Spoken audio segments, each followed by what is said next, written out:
Hey guys, I wanted to do this video and talk a little bit about the gear that I used for the section of the San Juans that I did. So I technically only did about 50 miles in the snow, where my gear was really important and really relevant. I then chose to take an alternate that dropped me a little bit lower than the high San Juans, and then once I got back into the high altitude mountains, most of the snow has melted, and I'm in like I don't need this gear as much anymore, so I'm going to go ahead and send it home. So before I send it home, I just wanted to talk about it because I do think that I made some really great choices, and I think that the gear that I chose helped me feel so much more comfortable than I was on the PCT when I did the High Sierra section. So yeah, I'm just gonna go over a few things. First of all, you know, the ice axe. This is a Corsa Camp ice axe, and it has a black diamond leash wrapped around it and then a black diamond head cover.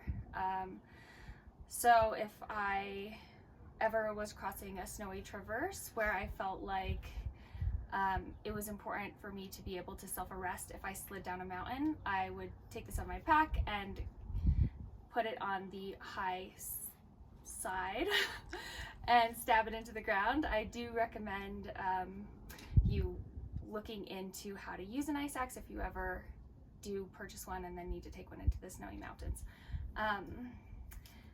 Most thru hikers get this tool and the next tool, which is microspikes, when they're heading into the snowy mountains.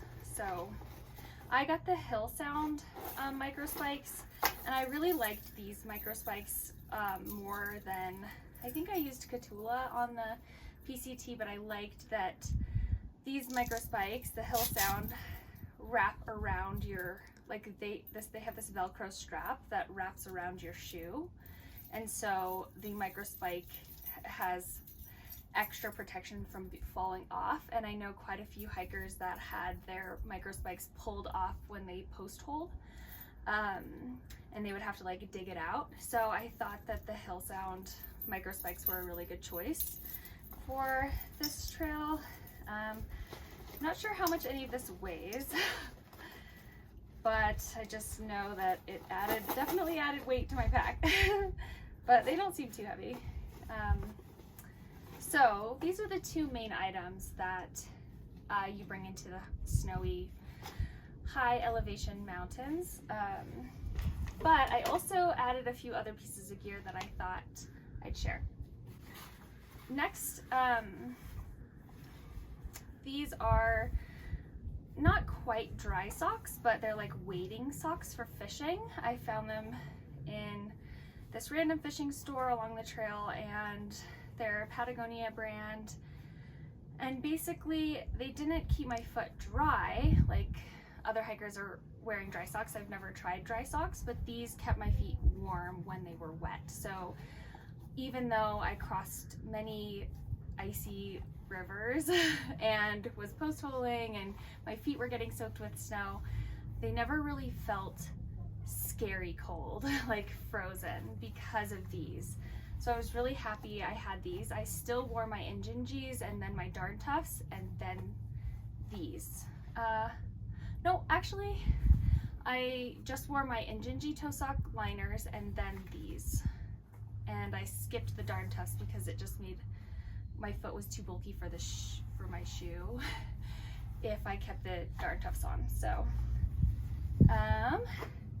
the next piece of gear I added for the snowy section that I was really thankful for were gaiters. So these gaiters are made for the snow, and they are the men's Verglas gaiters by Outdoor Research. And what I liked about them is that it was my first time wearing gaiters, but they protected my shins from post holing. A lot of my fellow hikers were getting cut up, especially if they were in shorts or skirts or even just pants. Sometimes it's not quite enough if the snow is icy and you're post holing. So these not only protected my shins from being cut up when I was post-holing, but they also helped keep my shoe on. So the bottom of the gaiter wraps over my hiking shoe, and then it cinches at the top of my leg. And when I would post-hole, my shoe would not come off because there was just more keeping it all together. Like having the microspikes, that the microspike wasn't coming off and the shoe was not coming off because of this gaiter. So the last 20 miles into Colorado, the last 20 miles of New Mexico, before I hit the border of Colorado, there was a ton of snow. You can like watch that video and see that I was like doing a lot of post-holing, and that was before I had any snow gear. And I lost my shoe in the snow 5 times, and it was terrible. Like, because you just have this moment of panic, like the post-hole has like caved in around your shoe. You pull your foot out, and then suddenly your shoe's in the snow, and you're digging and digging and digging, and like the shoe is stuck, and it just feels like so terrifying because you can't, it'd be so hard to hike out without your shoe. So I mean, obviously you dig it out and everything's okay and you put it back on, but the gaiters really, really helped with that. So anytime I'm gonna go into a heavy snow section again, I will definitely be taking gaiters. The next piece of gear I added was a warmer base layer. I knew that being at high elevation, it was going to be colder, and there was a chance like I would have to like set up my tent on the snow. I never actually had to do that, but it was a possibility. And there was also a possibility of it actually snowing on us. So I wanted to make sure that, yeah, that I was warm enough. So I definitely still have my Montbell puffy jacket that I carry and wear and that I love, but I added this zip up fleece layer by Arc'teryx. It just fits really snug, and the hood like comes up pretty high on my like neck and face, and I've just really loved having this base layer just for extra warmth. So I'm probably going to keep carrying this because I really like it so much, but once it gets hot enough, I'll probably send it home. So, and then of course I have a beanie. I've been carrying this the whole trail, but I thought it'd be important to mention because it's snow, cold. Definitely want to carry a beanie. The other thing that was really helpful was my rain pants. So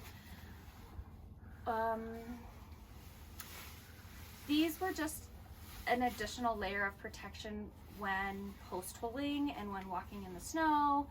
It kept my hiking tights dry for the most part, and then it made it so that I could glissade without any issues as far as like my clothes getting soaking wet. Not that I did much glissading. I don't really like glissading. It kind of scares me, but I did do some, and the rain pants made that really nice. So I liked having those. Okay, so now gloves.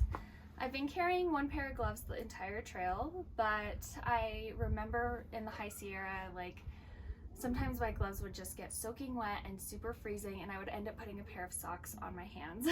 So I went ahead and bought another pair of gloves that was a little bit thicker, and then I just carried 2 pairs of gloves. So these are the Sirius, I think. Yeah, gloves. I got them from REI, and they're a midweight glove and pretty thick. I enjoyed having them. It was nice to know that if these got wet, I would have a backup. So I'm definitely sending these home though. I don't need 2 pairs of gloves. Okay, so the next thing I added was a thicker rain jacket. So The rain jacket I have been carrying is this ultralight, like running rain jacket, basically by Rab. It's so lightweight, and I know that in a downpour I'd probably like wet out like really fast in this, but it also just dries so quickly that it's been a really good option so far. I haven't been in an intense rainstorm while wearing this yet, so we'll see when I only have this how it holds up. But I wanted to make sure that if it snowed or if it rained while I was in the high snowy mountains, that I would be safe.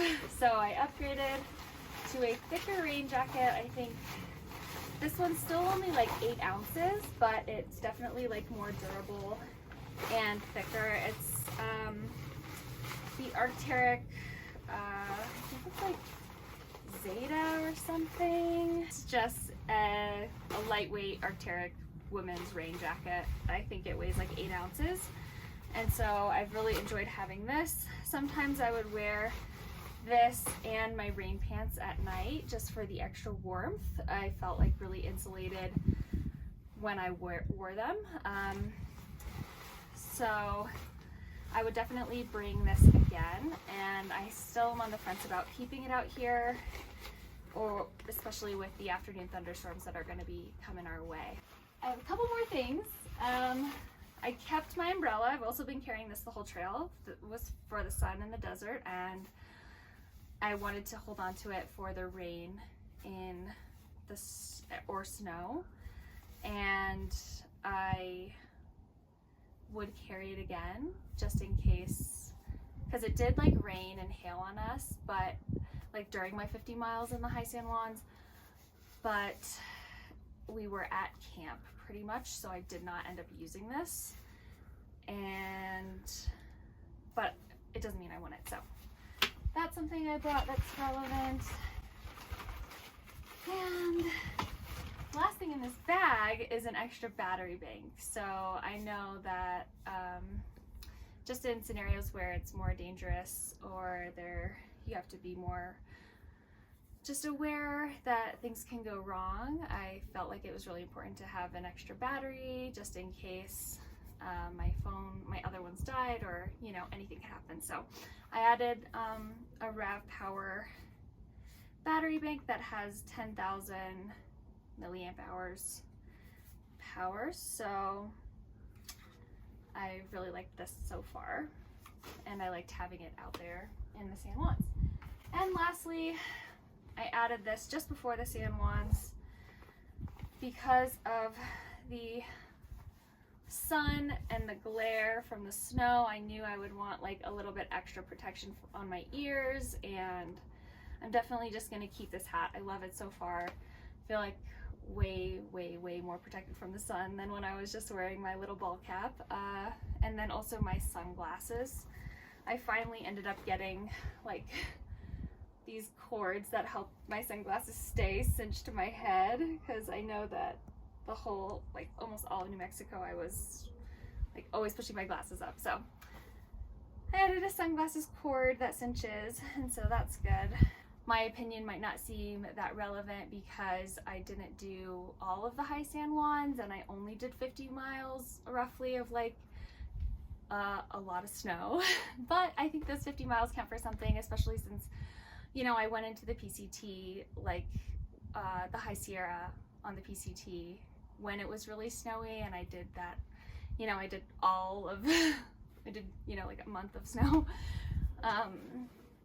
And I know what it's like to not bring these things, and so not all of them are necessary, but they definitely make you like more comfortable and help you just like feel more prepared for the scenarios that can happen out there.